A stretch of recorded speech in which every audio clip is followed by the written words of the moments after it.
Sungguh besar setiamu,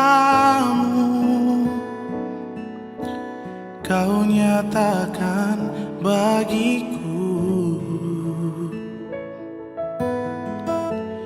Kau Bapa yang selalu mengerti isi hatiku. Tak peduli masa lalu, Engkau tetap memilihku. Ubahkan ku, sempurnakan jadi karya yang indah. Kemuliaan-Mu Kau janjikan, aku tetap percaya. Kini aku percaya, tiada yang mustahil bagimu. Kuasa-Mu kuatkanku, dasarku berharap. Ku percaya janji-Mu ajaib terukir dalam kehidupanku. Ku berserah di dalam kekuatan-Mu.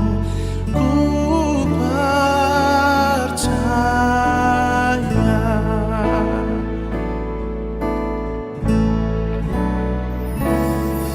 Tak akan ku takut, tak akan ku gentar. Kaulah imanku, Kaulah Tuhanku. Tak akan ku ragukan kebaikan-Mu di hidupku.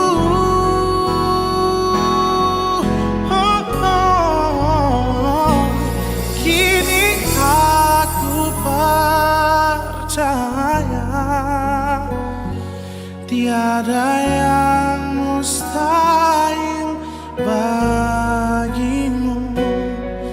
Kuasa-Mu kuatkanku, dasarku berharap. Ku percaya janji-Mu ajaib terukir dalam kehidupanku. Ku berserah di dalam kekuatan-Mu. Ku percaya,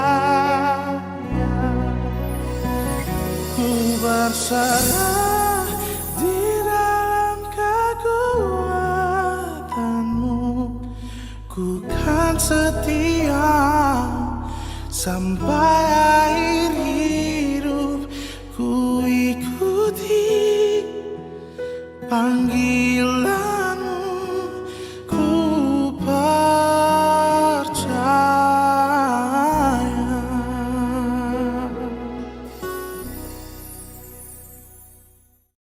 Shalom, Bapak, Ibu, saudara-saudara yang terkasih dalam Tuhan Yesus.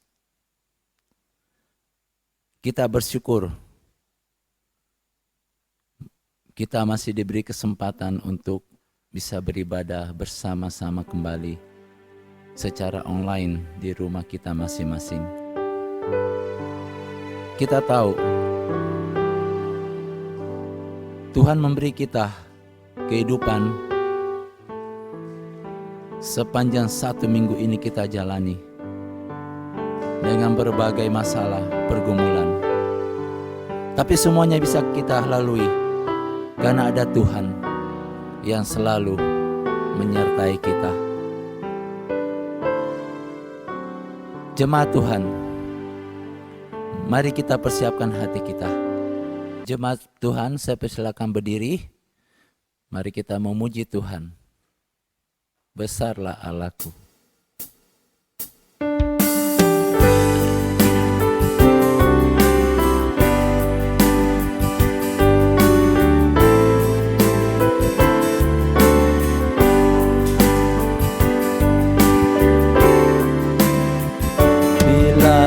Lihat bintang gemerlapan dan bunyi guru riuh ku dengar. Ya Tuhanku, tak putus aku heran melihat ciptaanmu yang besar. Maka jiwaku pun memujimu, sungguh besar Kau Allahku. Maka jiwaku pun memujimu, sungguh besar Kau Allahku. Ya Tuhanku, apabila ku renungkan pemberian-Mu dalam penebus, ku tertegun bagiku dicurahkan oleh Putra-Mu, darahnya kudus. Maka jiwaku pun memuji-Mu, sungguh besar Kau Allahku. Maka jiwaku pun memuji-Mu, sungguh besar Kau Allahku.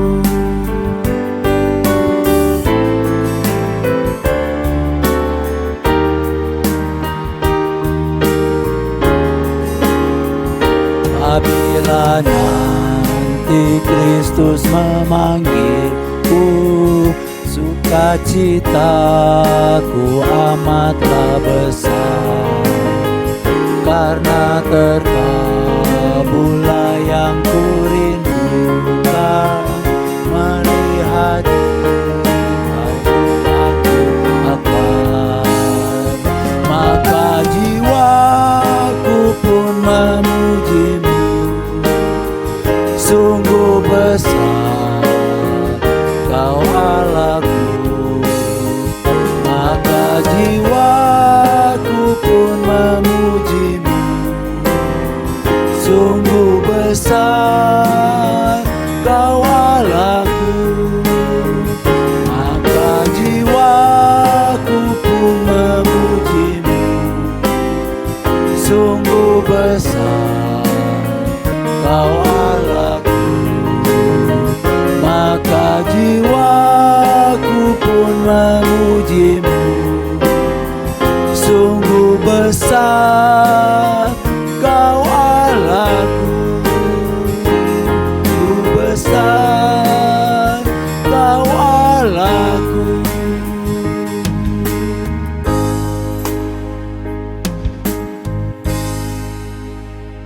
Nas pembimbing kita ambil dari Mazmur 103 ayat 17 sampai 18. Demikian firman Tuhan. Tetapi kasih setia Tuhan dari selama-lamanya sampai selama-lamanya atas orang-orang yang takut akan Dia, dan keadilannya bagi anak cucu, bagi orang-orang yang berpegang pada perjanjiannya dan yang ingat untuk melakukan titahnya. Kita masuk dalam saat teduh.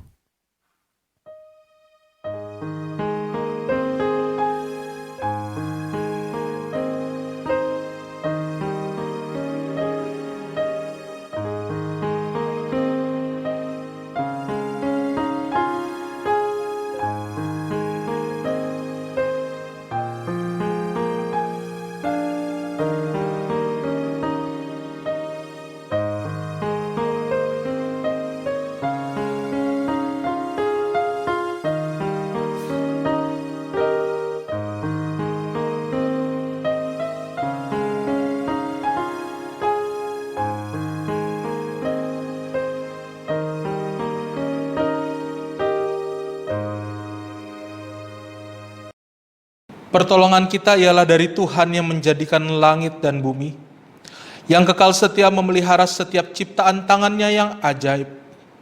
Turunlah atas kita sekalian, damai sejahtera, kekuatan dan pertolongan dari Allah Bapa, Tuhan kita Yesus Kristus, dan dari Allah Roh Kudus. Amin. Jemaat dipersilahkan untuk duduk kembali. Jemaat Tuhan,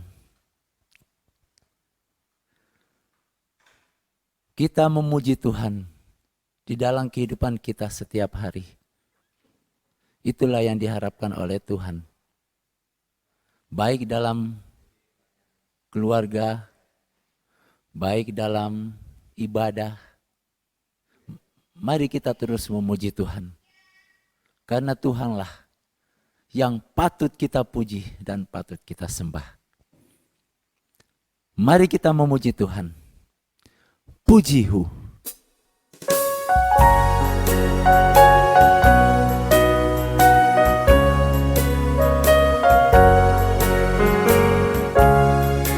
Pujihu menyelamatkanku, pujihu berkatiku, pujihu menyertaiku, pujihu menguatkanku, pujihu saat yang indah, pujihu saat susah, pujihu hapus air mata, pujihu yang beri menang, pujihu dengar doaku, pujihu setiap waktu, pujihu lalui ujian, pujihu yang setia, pujihu susah dan senang, pujihu beri hiburan, pujihu kan anugerahmu, pujihu kan kasihmu.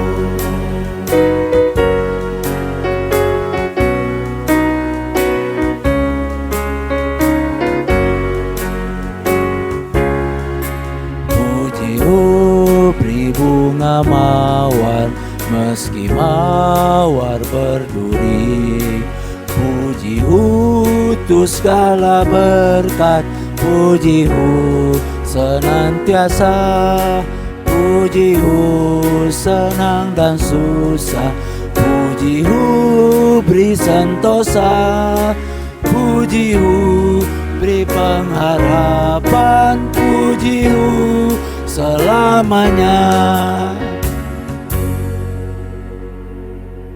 Mari Bapak Ibu, saudara-saudari, saya undang untuk bangkit berdiri. Mari sama-sama kita mengikrarkan pengakuan iman rasuli. Pengakuan iman rasuli. Aku percaya kepada Allah, Bapa yang Maha Kuasa, Khalik langit dan bumi, dan kepada Yesus Kristus, Anaknya yang tunggal Tuhan kita, yang dikandung daripada Roh Kudus, lahir dari anak darah Maria, yang menderita sengsara di bawah pemerintahan Pontius Pilatus, disalibkan, mati dan dikuburkan, turun ke dalam kerajaan maut. Pada hari yang ketiga, bangkit pula dari antara orang mati, naik ke sorga, duduk di sebelah kanan Allah, Bapa yang Maha Kuasa, dan dari sana ia akan datang untuk menghakimi orang yang hidup dan yang mati.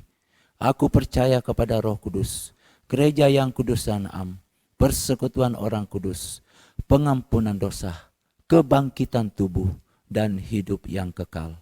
Amin. Jemaat dipersilakan duduk kembali. Jemaat sekalian, saya mengajak kita memasuki di dalam doa syafaat. Yang pertama, saya mengajak kita berdoa. Di dalam bulan November ini kita tinggal beberapa minggu akan mengakhiri tahun 2020. Dan juga memasuki bulan Desember nanti kita akan juga memulai acara-acara Natal, komisi-komisi. Mari kita doakan untuk setiap acara Natal komisi dan Natal umum, malam terang lilin, malam Natal, malam tutup tahun, dan dan ibadah awal tahun. Kita doakan semuanya, setiap jemaat, setiap hamba Tuhan yang mengambil bagian dalam pelayanan, boleh diberikan hati untuk melayani dengan sungguh di sepanjang acara dari Natal hingga Tahun Baru nanti. Yang kedua, mari jemaat sekalian, saya mau mengajak kita berdoa untuk keluarga kita masing-masing, untuk sanak saudara kita di dalam kehidupan mereka boleh tetap percaya dan setia di dalam Kristus. Iman mereka boleh tetap berjuang di tengah-tengah masa ini supaya tidak jemu-jemu berharap kepada Tuhan. Doakan untuk perekonomian keluarga kita, doakan untuk pendidikan anak-anak kita, dan doakan juga untuk masa depan keluarga kita masing-masing. Serta juga doakan untuk pelayanan yang terus berjalan di GKI Gracia. Mari jemaat sekalian, saya mengajak kita tunduk kepala, kita masuk di dalam doa. Bapa kami yang di surga, kami bersyukur Tuhan pada hari ini dalam ibadah ini punya kesempatan untuk bersyafaat bersama-sama jemaat Tuhan. Tuhan, Kau kiranya menolong setiap kehidupan kami Tuhan, secara khusus di dalam masa mau mengakhiri tahun 2020 ini. Beberapa minggu ke depan kami akan memulai kegiatan-kegiatan Natal komisi maupun Natal umum, malam terang lilin, malam Natal, tutup tahun dan awal tahun. Tuhan, kami percaya sejauh ini kami melangkah itu adalah karena kasih karunia Tuhan saja. Tuhan, kiranya Engkau menolong setiap kami yang berbagian di dalam pelayanan ini. Boleh menguatkan kami, memberikan kami hati untuk yang setia kepada Tuhan di tengah-tengah pelayanan ini. Secara khusus untuk jemaat Tuhan, hamba-hamba Tuhan maupun hamba Tuhan tamu yang berbagian di dalam pelayanan ibadah Natal komisi maupun Natal ibadah umum. Tuhan, tolong semuanya. Berikan kami hati yang sungguh untuk memuliakan Tuhan dan bersyukur 1 tahun lagi kami boleh merasakan kasih karunia Tuhan yang Kau telah lahir di tengah-tengah kami. Nah, kami bersyukur bersama untuk setiap hamba-hamba Tuhan yang telah bersedia dihubungi dan bersedia melayani. Kami berdoa untuk setiap hamba-hamba Tuhan, Engkau tolong mereka, mempersiapkan mereka boleh melayani kami dengan sungguh dan menjadi berkat di tengah-tengah jemaat-Mu di tempat ini. Kami juga berdoa Tuhan untuk jemaat-Mu, secara khusus untuk keluarga lepas keluarga. Di tengah kehidupan ini, Tuhan, kami tahu hari demi hari barangkali ada jemaat yang semakin berat hidupnya. Engkau tolong dan topang mereka ya Tuhan, supaya mereka boleh tetap memandang bahwa Tuhan Allah setia dan perbuatannya senantiasa ajaib kepada setiap jemaat-Mu. Engkau lindungi mereka, Engkau sertai mereka di waktu-waktu berat mereka, dan Engkau sertai mereka di waktu-waktu senang mereka, supaya mereka senantiasa mengucap syukur kepada Allah sepanjang waktu. Kami berdoa untuk jemaat-Mu dalam pekerjaan mereka, dalam usaha mereka, masa depan mereka ya Tuhan, Engkau yang tolong dan Engkau yang jamin. Kehidupan anak-anak yang sedang studi, Tuhan, Engkau yang menolong mereka. Engkau yang berikan kuasa-Mu supaya anak-anak kami boleh menjadi anak-anak yang takut Tuhan dan menjadi anak-anak yang berbakti untuk bangsa ini, bahkan untuk keluarga kami. Kami berdoa Tuhan, supaya setiap masa depan anak-anak kami Engkau sendiri yang topang. Segala kebutuhan jemaat-Mu Tuhan, Engkau yang cukupi. Engkau yang berikan semangat bagi kami yang bekerja, Engkau berikan semangat bagi kami yang di rumah menjaga keluarga kami. Engkau yang senantiasa topang setiap keluarga di jemaat-Mu di tempat ini. Terpujilah Bapa kami yang di surga, dan kami percaya doa kami Tuhan akan jawab tepat pada waktunya, dan kami bersyukur bersama. Di dalam nama Yesus Kristus, Tuhan dan Juru Selamat kami. Mari Bapak Ibu sekalian, saya mengajak kita berdoa seperti doa yang Tuhan Yesus ajarkan kepada kita, doa Bapa kami. Bapa kami yang di surga, dikuduskanlah nama-Mu. Datanglah kerajaan-Mu, jadilah kehendak-Mu di bumi seperti di sorga. Berikanlah kami pada hari ini makanan kami yang secukupnya. Dan ampunilah kami akan kesalahan kami, seperti kami juga mengampuni orang yang bersalah kepada kami. Dan janganlah bawa kami ke dalam pencobaan, tetapi lepaskanlah kami daripada yang jahat. Karena Engkau-lah yang punya kerajaan dan kuasa dan kemuliaan sampai selama-lamanya. Amin.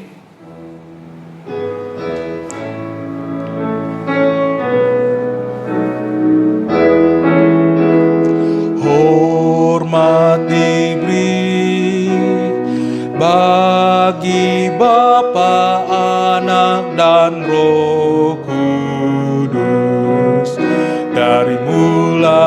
sampai sekarang dan seterusnya.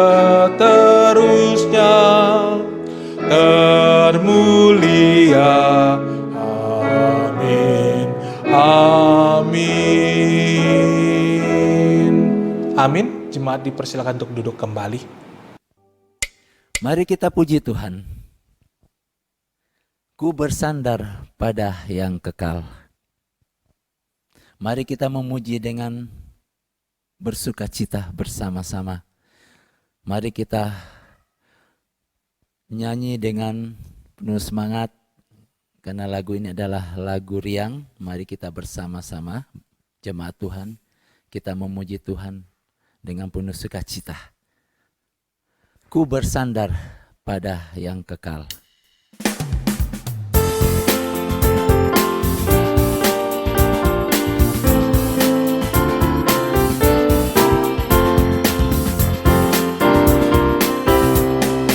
Alangkah girang dan bahagia, ku bersandar pada yang kekal.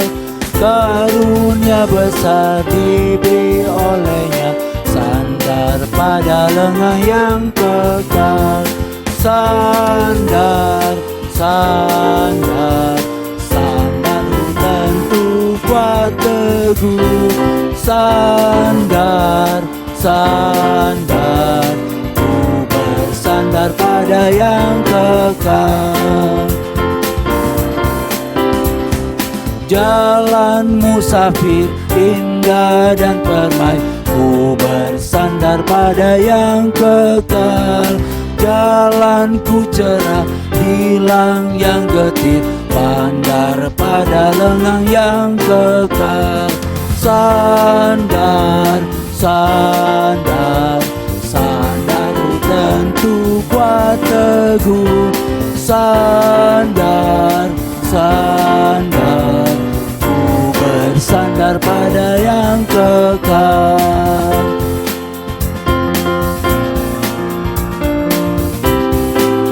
Hilanglah cemas, hilang takutku.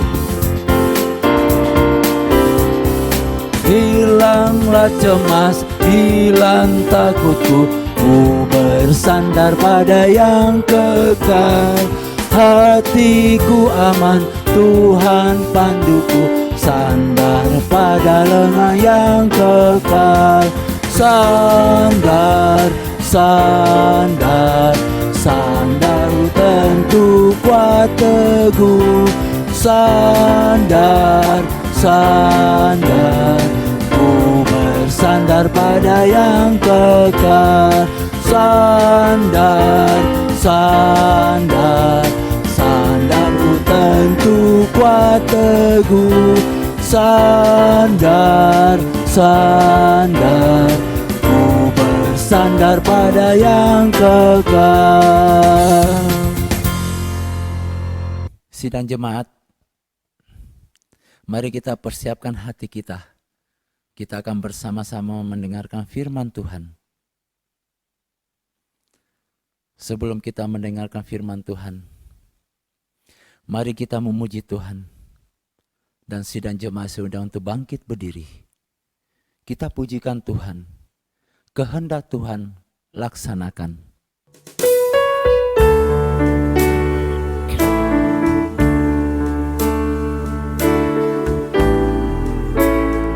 Kehendak Tuhan jadikanlah ku tanah liat kau pencunah. Bentuklah aku sesukamu, aku menunggu di kakimu. Kehendak Tuhan jadikanlah tilik hatiku dan sucikan di hadirat-Mu. Ku berserah, Yesus Tuhanku, oh terimalah.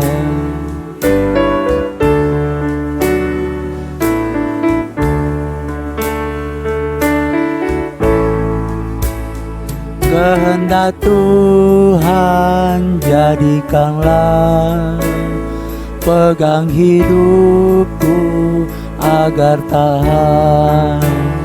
Penuhi aku dengan roh-Mu, hiduplah Yesus di hatiku.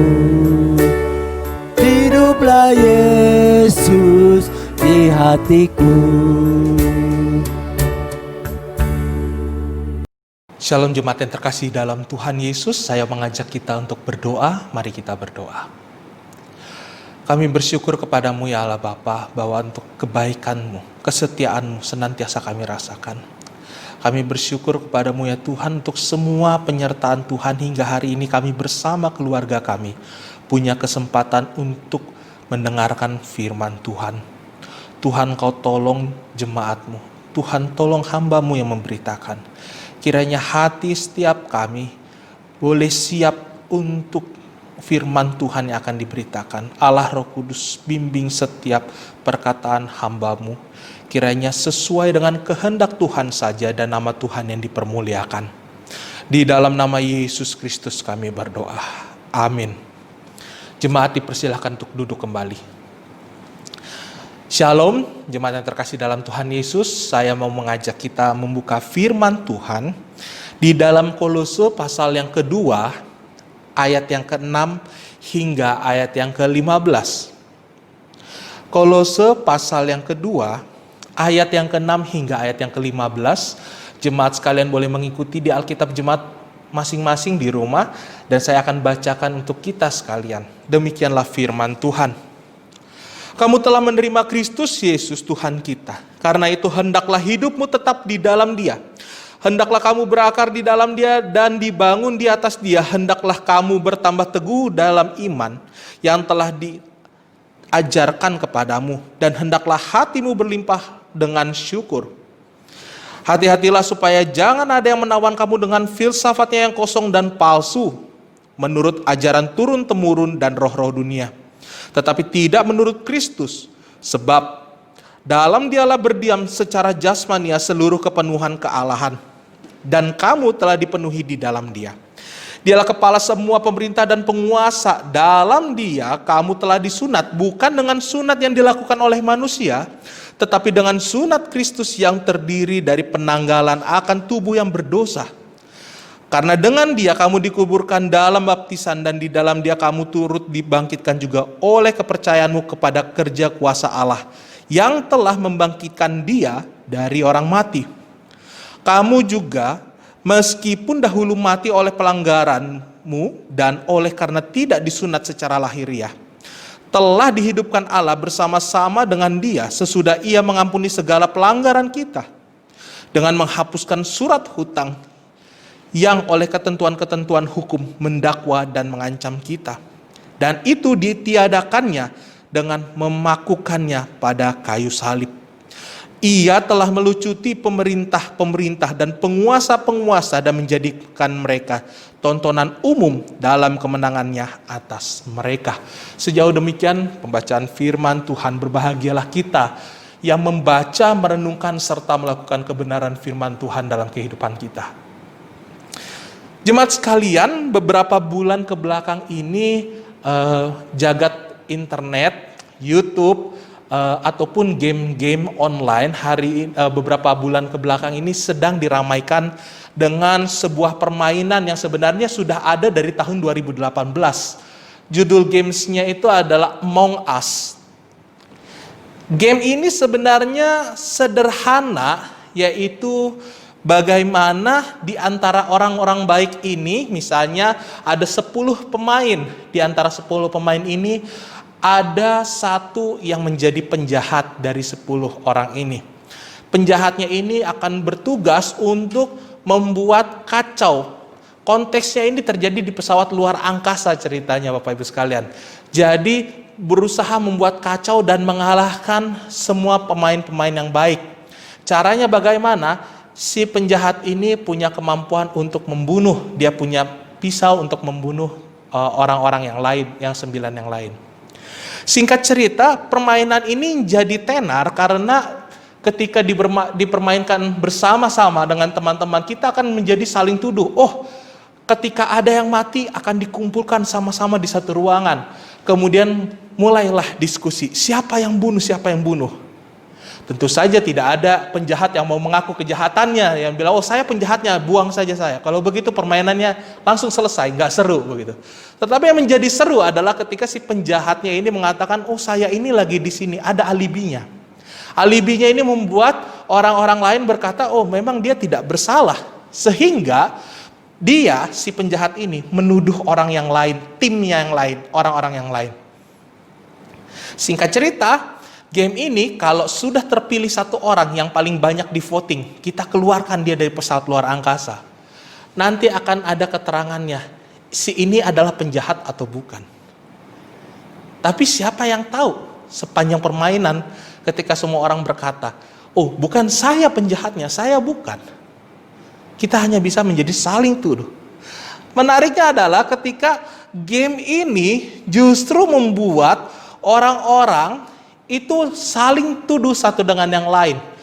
Sedanglah ada ancaman, mereka saling tuduh di antara mereka. Itu adalah kondisi yang betul-betul mengkhawatirkan begitu. Sehingga kita tidak tahu siapa yang baik, siapa yang benar di antara kita begitu. Bahkan hal yang paling seru adalah ketika kita sudah salah kirim orang, dikirim ke luar angkasa, kita buang begitu. Dia akan langsung marah-marah. Bukan saya, sudah dibilang bukan saya begitu. Tapi siapa yang tahu sekali lagi.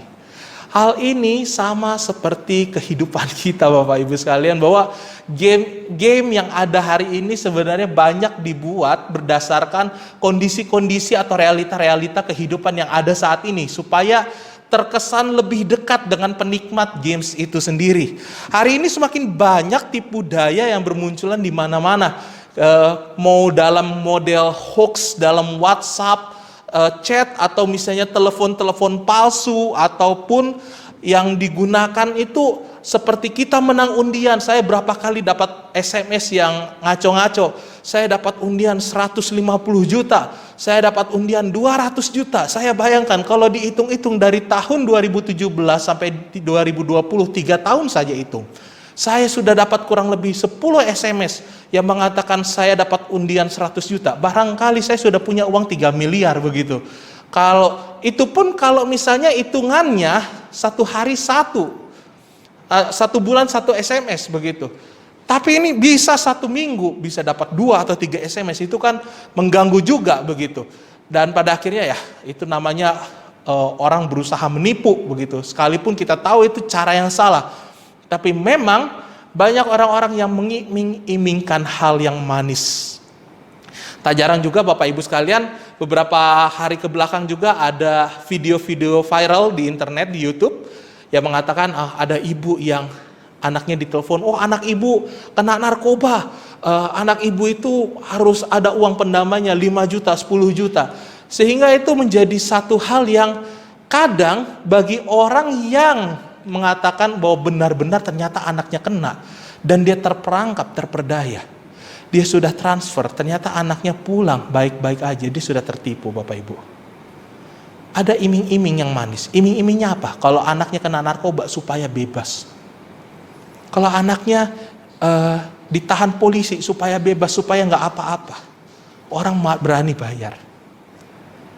Ini adalah realita di mana kehidupan kita penuh dengan tipu daya.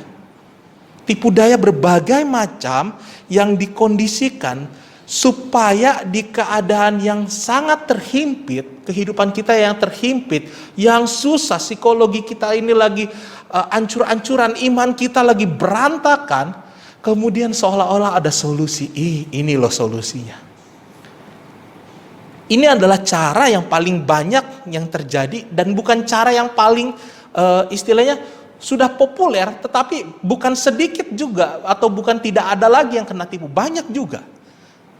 Makanya praktik ini terus dilakukan. Itulah makanya hari ini realita yang kita hadapi, kehidupan kita sedang berhadapan dengan tipu daya yang begitu banyak. Firman Tuhan yang barusan kita baca Bapak Ibu sekalian di jemaat Kolose adalah sebuah jemaat yang bukan jemaat yang baru-baru aja. Bukan jemaat yang di situ tuh hanya ada orang-orang Kristen, kemudian orang-orang ini tuh hidup di dalam firman Tuhan dengan setia. Tidak. Ini adalah jemaat baru di mana Paulus sebenarnya tidak turun tangan langsung, di mana Paulus mengirimkan guru-guru Injil, orang-orang yang rohaninya baik untuk melayani di sana. Ketika di jemaat Kolose, jemaat sudah mulai terbentuk, imannya sudah mulai ada, mulailah muncul beberapa pengajar-pengajar yang baru. Di antara para pengajar-pengajar yang baru ini, muncul ajaran-ajaran yang sesat. Ajaran sesatnya mereka bukanlah seperti ajaran-ajaran yang menakut-nakuti, bukan seperti ritual-ritual kepada dewa atau kepada makhluk-makhluk yang harus mengorbankan benda-benda atau mengorbankan anak atau binatang, darah binatang. Tetapi ini praktiknya sedikit mengadopsi kekristenan, di mana mereka berusaha pakai kekristenan dan dipakaikan dengan model yang baru, yang barangkali dikatakan sesuai dengan konteks jemaat setempat. Praktiknya seperti apa? Di jemaat itu mereka diajarkan untuk kalian percaya kepada Yesus, tetapi jangan lupa percaya kepada Yesus itu bukan hanya sekedar percaya. Ingat, diri kita ini adalah makhluk spiritual. Kita punya kekuatan spiritual yang bisa dibangkitkan, bisa dikuatkan, bisa di-upgrade begitu. Sehingga kuasa-kuasa spiritual yang demikian membuat orang-orang, wah menarik ini. Bayangkan ketika orang-orang susah, dikatakan kamu punya kekuatan spiritual supaya semakin dapat banyak income, supaya semakin dagangan kamu tuh lancar, penglaris begitu.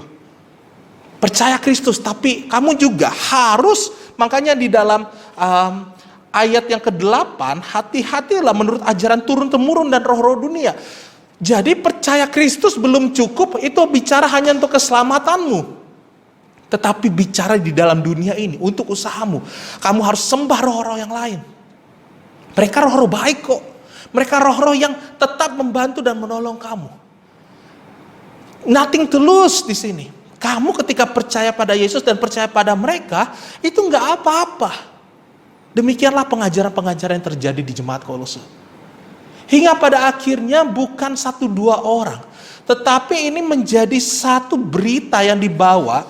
Bahkan kalau dikatakan di dalam Kolose pasal yang pertama ayat yang ke-7, Epaphras adalah seorang kawan yang dikasihi dan mengenal pelayanan Kristus dengan setia. Ini adalah orang yang membawa berita kepada Paulus bahwa jemaat Kolose sedang berhadapan dengan pengajaran-pengajaran palsu. Bahwa jemaat Kolose sedang diajarkan oleh pengajaran-pengajaran yang membuat mereka tidak mencari Kristus, tetapi menggunakan kuasa Kristus demi kepentingan pribadi. Menggunakan nama Kristus demi perolehan-perolehan yang sifatnya pribadi, kepentingan pribadi. Akibatnya mereka tersesat. Kekuatan yang terjadi di sini bukan hanya keinginan-keinginan orang, menghasut pengajaran seperti ini, tidak. Ini bukan hanya sekedar usaha pekerjaan manusia, tapi Bapak Ibu perlu kita sadari, jemaat Kolose pun sedang berhadapan dengan namanya kuasa gelap. Kuasa gelap tidak melulu harus menunjukkan seperti dirinya itu tuh mengerikan, dirinya itu betul-betul meneror orang-orang begitu. Tidak. Kuasa gelap atau pekerjaan iblis ketika kita melihat di dalam perjalanan Adam dan Hawa di Taman Eden itu dalam kondisi yang baik. Tawaran yang diberikan si ular itu, si ular tua di dalam 2 Korintus 11 ayat 14. Dia seperti malaikat terang. Penggambaran ini seperti malaikat terang yang mengatakan kamu akan menjadi sama seperti Tuhan. Ini adalah tipu muslihat yang sebenarnya iblis pakai dan paling banyak kita jatuh di sini. Di balik kata-kata yang manis tersimpan sebuah racun yang begitu mematikan. Di balik kata-kata yang demikian membuat orang-orang itu justru jatuh di dalam dosa, sehingga pada akhirnya mereka menyadari kelak nanti, bukan di depan, di akhir, bahwa mereka sudah jatuh dalam dosa. Hal inilah yang sebenarnya menjadi hal yang mengerikan ketika kita berhadapan dengan kuasa gelap. Kuasa gelap tidak melulu harus berhadapan seperti kita berperang. Kuasa gelap tidak melulu harus menunjukkan wajahnya atau dirinya dengan karakter-karakter yang mengerikan. Tetapi cukup dengan tipu muslihat yang begitu manis. Bapak Ibu sekalian, hal ini yang sebenarnya membuat banyak jemaat di Kolose itu terhilang. Karena mereka adalah jemaat yang masih muda, masih baru. Kalaupun ada timbul atau muncul pengajar-pengajar yang baru, mereka bukanlah orang yang sudah melayani bertahun-tahun seperti orang-orang kepercayaannya Paulus. Seperti mereka yang sudah merasakan asam dan pahitnya pelayanan. Mereka adalah orang-orang yang baru melihat keadaan yang begitu indah di dalam kekristenan. Sehingga ketika mereka diajarkan, engkau harus hidup sesuai dengan firman Tuhan, engkau harus hidup percaya kepada Kristus sebagai Tuhan dan Juru Selamatmu, akan sangat mudah membuat mereka itu goncang juga ketika dikatakan Tuhan Yesus plus ini plus itu. Yang penting ada Tuhan Yesusnya. Inilah yang membuat akibatnya kehidupan jemaat terkesannya baik dan suci. Akan tetapi segala bentuk kehidupannya, segmen-segmen kehidupannya tidak lagi menyertakan Kristus. Kepentingan-kepentingan pribadi yang muncul, hal-hal yang sifatnya dosa justru yang muncul, hal-hal di balik keberhasilan, hal-hal di balik praktik-praktik seperti yang dikatakan oleh Epafras yang dilaporkan kepada Paulus. Pengajaran-pengajaran yang terlihat nikmat tetapi tidak berfokus pada Tuhan. Inilah yang membuat mereka justru kehilangan iman kepada Kristus kelak. Inilah yang membuat mereka akan jatuh di dalam dosa kelak. Baru mereka akan sadari, ternyata saya sudah jatuh.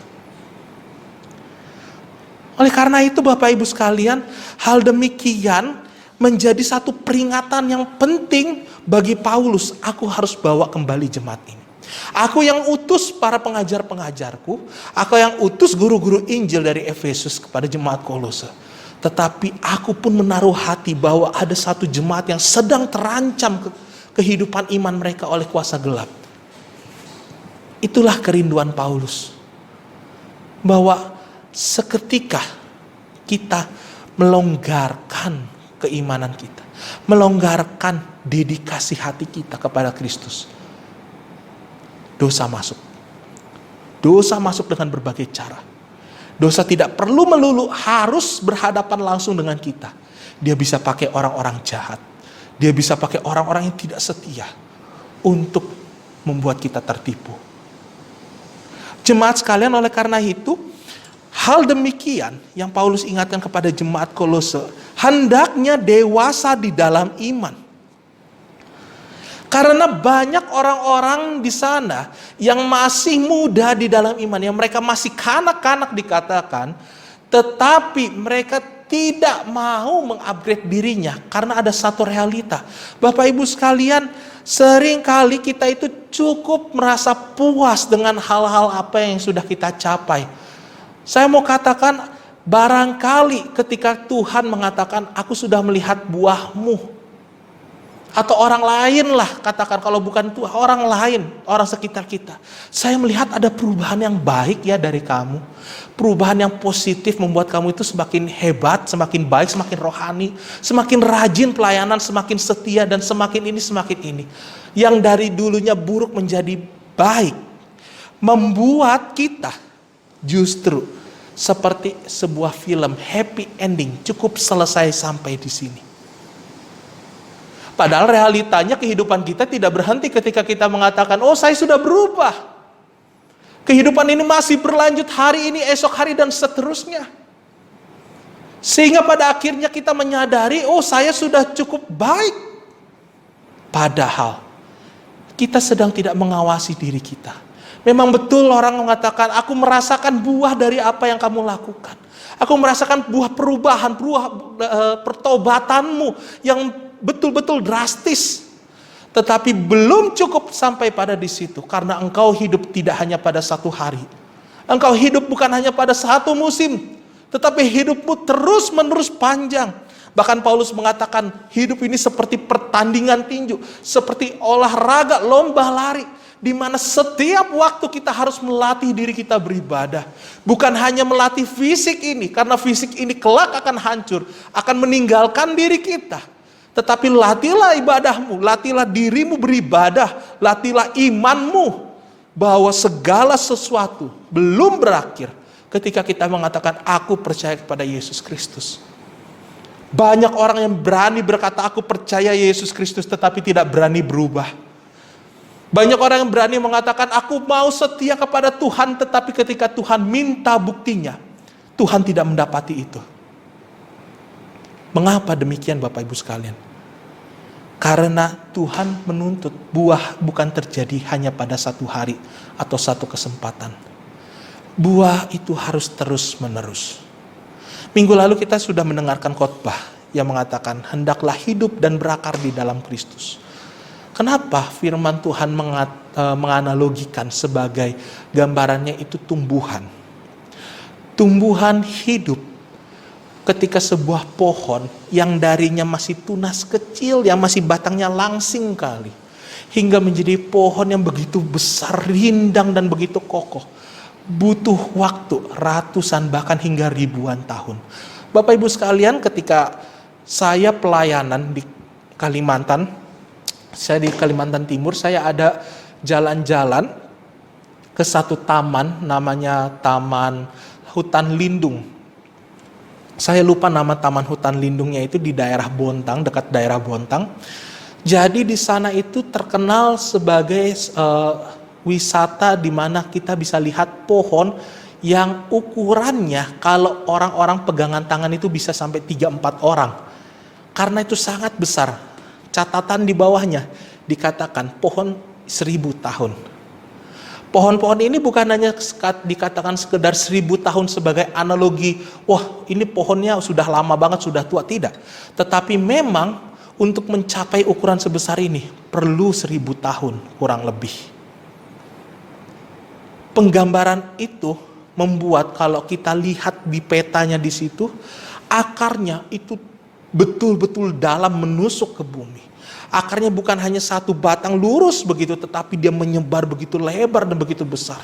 Dia sangat kokoh, ketika hujan datang dia goyang tetapi tidak runtuh. Daun-daunnya mungkin berjatuhan tetapi dia tidak goyang dan tidak runtuh.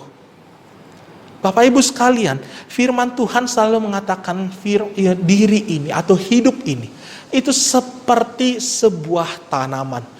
Perlu waktu yang panjang untuk sampai kepada tahap kita penuh di dalam roh.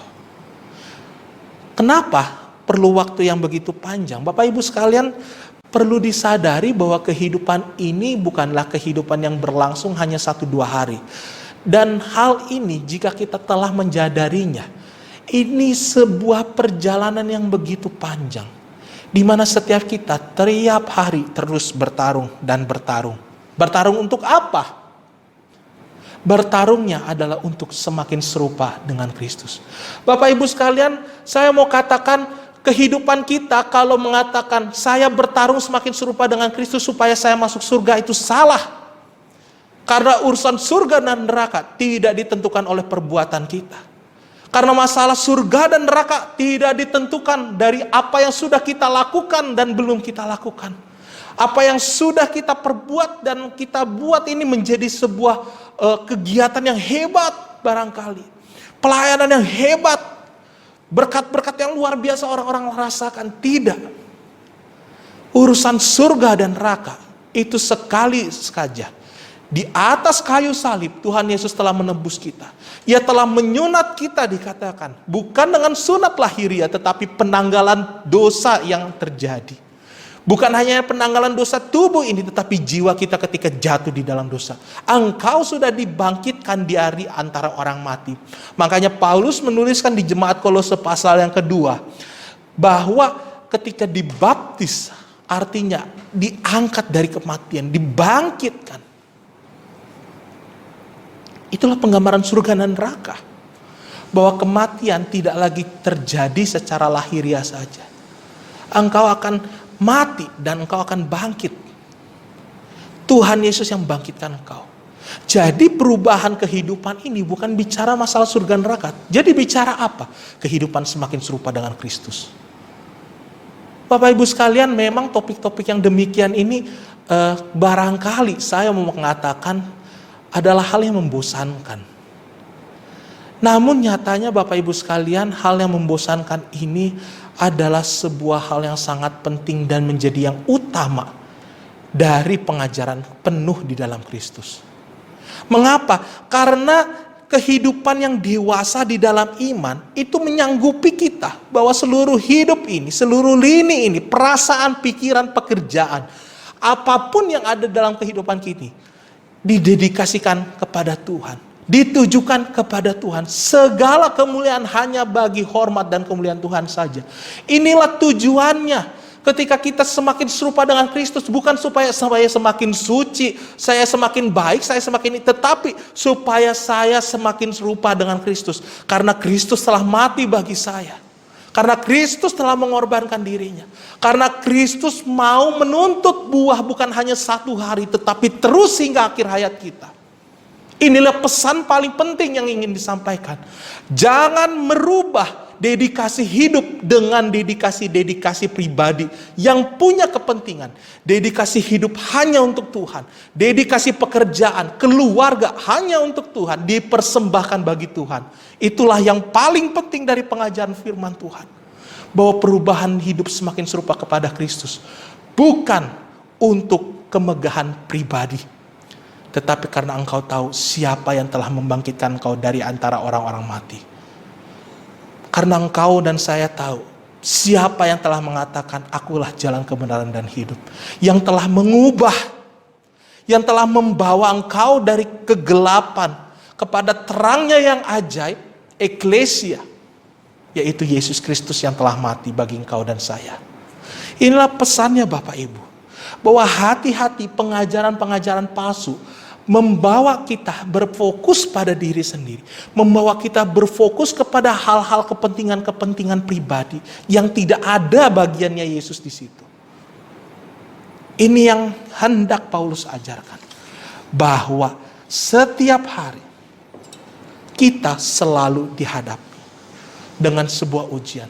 Bahkan buah-buah yang kita miliki, perubahan-perubahan sikap, perubahan-perubahan karakter, jangan sampai membuat kita pongah dan sombong. Jemaat sekalian, saya mau katakan 1-2 buah yang kita rasakan dan orang lain lihat, itu tidak cukup. Itu tidak cukup. Karena kehidupan kau dan saya bukan berakhir ketika 1 dan buah itu muncul. Tetapi sepanjang hidup ini haruslah engkau berbuah. Sepanjang kehidupan ini haruslah engkau setia dengan karakter Kristus. Sepanjang hidup ini haruslah engkau semakin serupa. Bukan karena hadiah yang akan diberikan. Bukan karena kemegahan atau puji-pujian. Tetapi sekali lagi, supaya hidupmu penuh di dalam Kristus. Bapak Ibu sekalian, ini yang dimaksudkan penuh. Penuh di dalam Kristus. Artinya mendedikasikan segala-galanya untuk Tuhan. Di mana di dalam dedikasi itu Roh Kudus bekerja dengan leluasa. Engkau sadari bagaimana Tuhan berkarya. Kita semua sadari bagaimana Roh Kudus berkarya di dalam kehidupan kita. Sehingga akhirnya kita tidak lagi memandang perbuatan-perbuatan atau buah-buah sebagai sebuah kesombongan, tetapi sebagai ucapan syukur bahwa Tuhan engkau pakai saya. Itu penuh di dalam Kristus. Oleh karena itu Bapak Ibu sekalian, jika hari ini kita bergumul dan hendak jatuh di dalam dosa-dosa apapun, bukan berarti Allah berhenti berkarya dalam kehidupan kita. Tuhan tidak akan biarkan kita terus-menerus hingga sampai level kita bosan, aku mau semakin serupa Kristus. Ujiannya banyak banget. Ujiannya gak berhenti-berhenti. Ujiannya gak pernah membuat saya tuh semakin nikmat, nyaman-nyaman hidupnya. Malah justru makin berat nampaknya. Tetapi ingat, kasih karunia Tuhan tidak pernah berhenti dalam kehidupan kita. Tuhan setia. Tuhan senantiasa tolong kita. Sampai pada akhirnya kita sadari, satu perkara kita hendak jatuh di dalam dosa dan kita menang atas perkara itu. Waktu ke depan, dosa atau perkara yang sama sedang dihadapkan kepada kita, engkau akan katakan, saya sudah pernah hadapi ini. Saya tidak akan jatuh. Itulah orang yang dewasa. Itulah orang yang penuh hidupnya karena dia tahu dedikasinya. Kristus menolong dia di hadapan segala perkara. Bapak Ibu sekalian, buah-buah yang kita hasilkan jangan sampai menjadikan itu sebagai tolak ukur bahwa kita sudah bertumbuh dalam Tuhan. Tolak ukur kita bertumbuh di dalam Tuhan adalah kerinduan kita semakin kenal Tuhan. Semakin pengen bersekutu dengan Tuhan, semakin rindu, semakin tahu dan semakin peka dengan kerinduan Tuhan. Itulah tolak ukurnya. Karena kalau kita pakai tolak ukur dari hasil apa yang sudah kita lakukan, bisa saja itu menjadi satu celah untuk membuat kita jatuh dalam dosa, Bapak Ibu sekalian. Oleh karena itu, jangan cepat puas.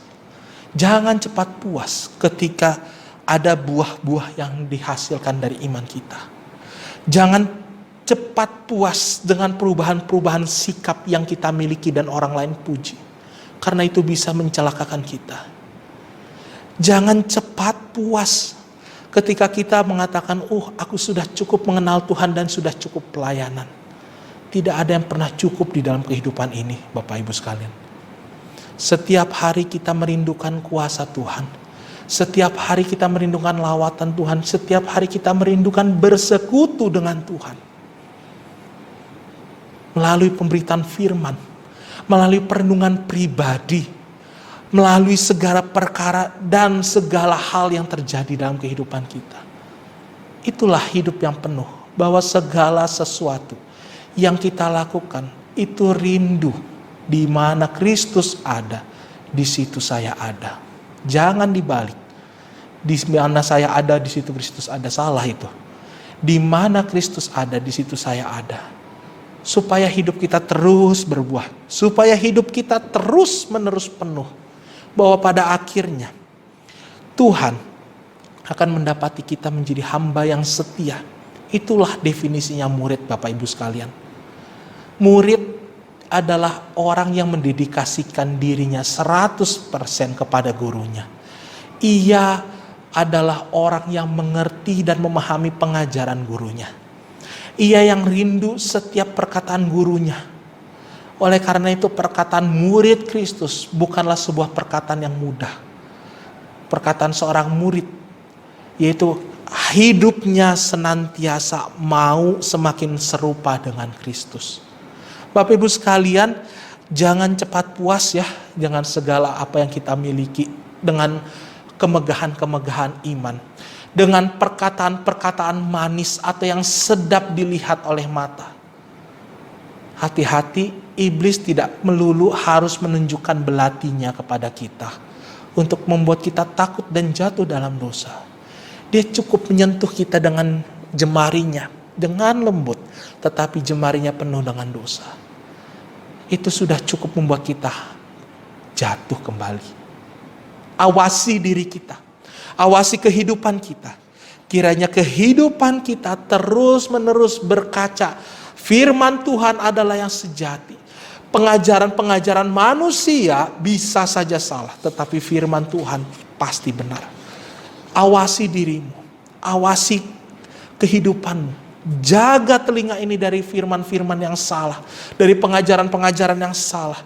Dari berita-berita yang salah. Bagaimana cara mengawasinya? Awasi dengan terus-menerus berpaku pada Tuhan. Tuhan yang tolong. Oleh hamba-hamba Tuhan yang baik. Hamba-hamba Tuhan yang setia. Bukan hanya di Gracia.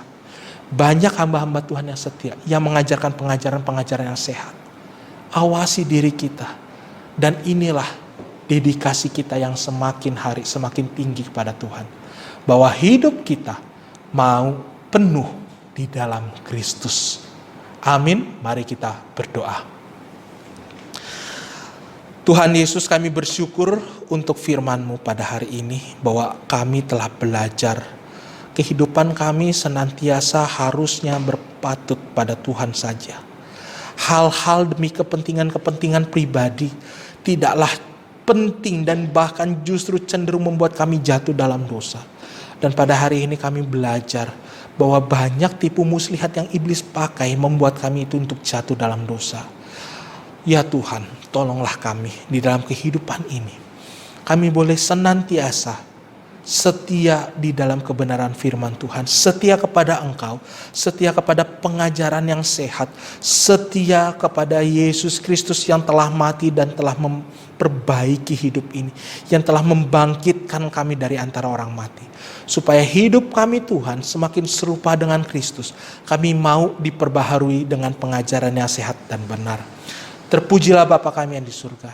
Di dalam nama Yesus Kristus kami berdoa. Amin. Tuhan Yesus memberkati kita semua. Sebelum kita menerima doa berkat, mari kita nyanyikan doksologi.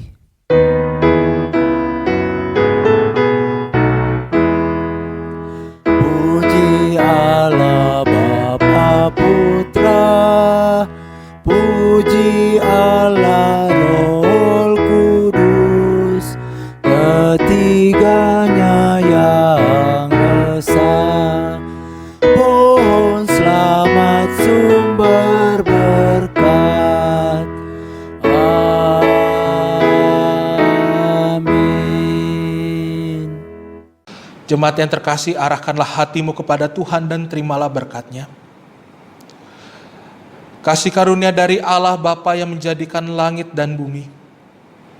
Kasih dari Tuhan kita Yesus Kristus yang telah mati di atas kayu salib menebus dosa kita, yaitu juru selamat kita satu-satunya. Kasih karunia dari Allah Roh Kudus yang terus memperbaharui pikiranmu dan saya. Berkat Allah Tritunggal menyertai kehidupan kita sekalian, mulai dari hari ini sampai selama-lamanya. Amin.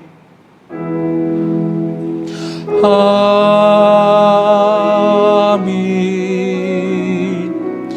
Amin.